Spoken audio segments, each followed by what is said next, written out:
আপোনালোকক মাতি আনিছোঁ, সংবাদমেলখন অনুষ্ঠিত কৰিছোঁ। বিগত বছৰ ধৰি এই বিলো আমি ৰাভা হাছং অট'নমাছ কাউন্সিলৰ তৰফৰ পৰা ৰাভা জনগোষ্ঠীৰ যিমানবোৰ সাংস্কৃতিক প্ৰক্ৰিয়া আছে, নৃত্য গীত আছে, সেইসমূহ প্ৰচাৰ আৰু প্ৰসাৰ। তাৰ সমান্তৰালভাৱে ৰাভা হাছং অট'নমাছ কাউন্সিলৰ বিভিন্ন জাতি আৰু জনগোষ্ঠী, বিশেষকৈ সেই বড়ো হওক, গাৰো হওক, হাজং হওক, ৰাভা হওক কি আদি কৰি যিমানবোৰ কোচ ৰাজবংশীক আদি কৰি এছামিজ কালচাৰ সকলোকে এটা প্ৰচাৰ আৰু প্ৰসাৰ কৰিবৰ কাৰণে এটা প্ৰক্ৰিয়া যি আমাৰ আৰম্ভ হৈছে ৰাভা হাছং অট'নমাছ কাউন্সিলৰ তৰফৰ পৰা। ৰাভা হাছং কালচাৰেল ফেষ্টিভেল ৰেণ্যবিন্ন হাটছু গোৱালপাৰাৰ আমাৰ পঞ্চৰত্নৰ ওচৰত। আৰু এইবুলি সেই ৰাভা হাছং যি ৰংচিনী মেলা 2024 আমি আৰম্ভ কৰিম 7, 8, 9 ফেব্ৰুৱাৰী 2024। আৰু 7 তাৰিখে আমি ইনগ্ৰেশ্যন ছেশ্যনটো আমি কৰিম।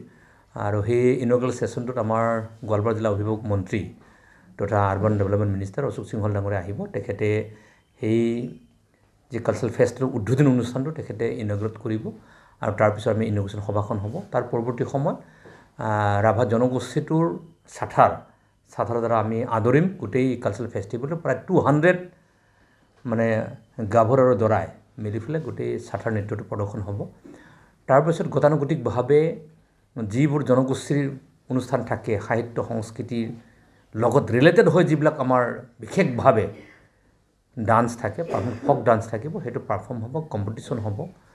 আৰু ৰাভা জনগোষ্ঠীটোৰ অলংকাৰসমূহ কষ্টিউমটোক বিশ্বৰ জনীন কৰিবৰ কাৰণে আমি ৰাভা হাছং মানে গাভৰু আৰু দৰা দুইটা অনুষ্ঠান হ'ব, প্ৰতিযোগিতা অনুষ্ঠিত হ'ব।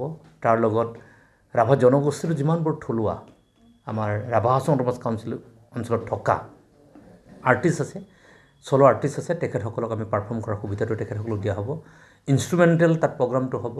ৰাভা জনগোষ্ঠীটোৰ যি ধৰণৰ যিমানবোৰ ইনষ্ট্ৰুমেণ্ট আছে, সেই ইনষ্ট্ৰুমেণ্টসমূহ তাত ইনষ্ট্ৰুমেণ্ট বজোৱাৰ এটা পৰিৱেশ আমি ছিষ্টেমে তাত কাৰ্যকৰী কৰিম। তাৰোপৰি বিভিন্ন জনগোষ্ঠীৰ, বড়ো জনগোষ্ঠীৰ, গাৰো জনগোষ্ঠীৰ, ৰাজবংশী কি আদি কৰি চুত্ৰথৰ, টি ট্ৰাইবছ, গাৰো, হাজং, সকলো জনগোষ্ঠী, নাথ, সকলো জনগোষ্ঠীৰ আৰ্টিষ্টসকলক তাত পাৰফৰ্ম কৰাৰ সুবিধাটো দিয়া হ'ব। মূলতঃ ৰাভা হাছং অট'নমাছ কাউন্সিল এলেকাত ৰাভা জনগোষ্ঠীটোৰ এলেকা বুলি সামগ্ৰিকভাৱে বিশ্বৰ দৰবাৰত কেনেকৈ সংস্কৃতিৰ যে ইমান চহকী সম্পদশালী কেনেকৈ লৈ যাব পৰা যায়, সেই দৃষ্টিভংগী ৰাখি আমি এই ৰাভা হাছং ৰংচিনী মেলা আমি আয়োজন কৰিছোঁ। ইয়াৰ উপৰিও আমাৰ তাত প্ৰদৰ্শন থাকিব। প্ৰদৰ্শন বেচিকেলি বিভিন্ন জনগোষ্ঠীটোৰ যি হেণ্ডিক্ৰাফ্টছ আছে, নিজেবকে বনায়, তাঁতশালত বনায় যি প্ৰদৰ্শন তাত কাৰ্যখিনি হ'ব। তাত নেচাৰেল এণ্ড অৰ্গেনিক ফাৰ্মিঙৰ প্ৰক্ৰিয়া তাত থাকিব। বিশুদ্ধ খোৱাপানী কেনেকৈ তাত খাব লাগে সেই প্ৰক্ৰিয়াখিনি থাকিব। ডিজিজৰ কথা তাত কাৰ্যখিনি থাকিব।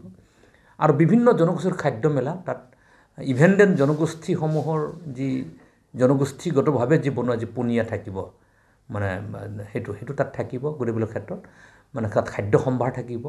আৰু তাৰোপৰি শেষৰ দিনা কালচাৰেল নাইটটো জুবলিৰ দ্বাৰা শেষ নাইট্য অনুষ্ঠানটো হ'ব। এই কথাখিনি আমি ৰাখিছোঁ। আৰু তাৰোপৰি আমি ধাৱা ৰাভা জনগোষ্ঠীটোৰ যুদ্ধ বিগ্ৰহত যে যুঁজ যে কৰিছিল, সেই যুঁজ কৰা যুদ্ধ বিগ্ৰহৰ সেই চিনস্বৰূপে ধাৱা নৃত্যটো এতিয়াও প্ৰদৰ্শন কৰি অহা হৈছে। তাৰ সংকটত এটা কম্পিটিশ্যন হ'ব। মূলতঃ ৰাভা জনগোষ্ঠীটোৰ কৃষ্টি সংস্কৃতি, বিভিন্ন জাতি জনগোষ্ঠীৰ কৃষ্টি সংস্কৃতিসমূহক মানে বিশ্বজনীন পৰ্যায়লৈকে নিবৰ কাৰণে এটা ৰুটমেপ, এটা শ্ব'কেছ, তাৰ এটা প্ৰদৰ্শন হ'ব। তাক লৈ পেলাই স্কোপ দিয়া হ'ব। আমাৰ কালচাৰেল লগত জগতত যিসকল ব্যক্তি জড়িত হৈ থাকে তেওঁলোকক স্কোপ দিয়া হ'ব। স্কোপ তেখেতসকলক দিয়াৰ বিচৰা হৈছে, এখন প্লেটফৰ্ম দিব বিচৰা হৈছে, যি প্লেটফৰ্মৰ দ্বাৰা তেখেতসকলে নিজক সংস্থাপিত কৰিব পৰা যায়, জনগোষ্ঠীটোৰ কালচাৰটোক লৈ যাব পৰা যায়। আৰু তাত বিভিন্ন জাতি জনগোষ্ঠীসমূহে এটা সুন্দৰ পৰিৱেশৰ মাজত এটা শান্তি সম্প্ৰীতিৰ সমন্বয়ৰ এক প্ৰক্ৰিয়া এই ৰাভা হাছং ৰংচিনী মেলাৰ যোগেদি যাতে দিব পৰা যায়, সেই দৃষ্টি আমি আকৰ্ষণ ৰাখিছোঁ। এই মূলতঃ এই কথাখিনি। আৰু সেইকাৰণে আপোনালোকৰ যোগেদি আমি সমগ্ৰ ৰাভা হাছংবাসী, ওচৰ চুবুৰীয়া ৰাইজক আমি আহ্বান জনাম, আপোনালোকে আহক আৰু জনগোষ্ঠীসমূহৰ যি ফোক ডেন্স আৰু ফোক ছংছ আছে সেইটোৰ এটা সোৱাদ লওক।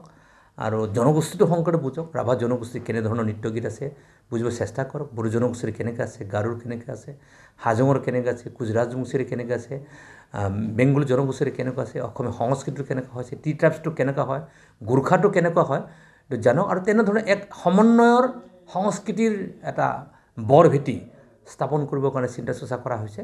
তাৰ কাৰণে সকলো শ্ৰেণীৰ ৰাইজৰ আমি সহায় সহযোগিতা কামনা কৰিছোঁ আৰু আশা প্ৰকাশ কৰিম এই ধৰণে ৰাইজৰ সহায় সহযোগিতা পালে ৰাভা হাছং অট'নমাছ কাউন্সিলে আয়োজন কৰা ৰাভা হাছং কালচাৰেল ফেষ্টিভেল 2024 প্ৰাসংগিক হ'ব আৰু বিশ্বৰ দৰবাৰলৈ লৈ যাবৰ কাৰণে আমি সক্ষম হ'ম।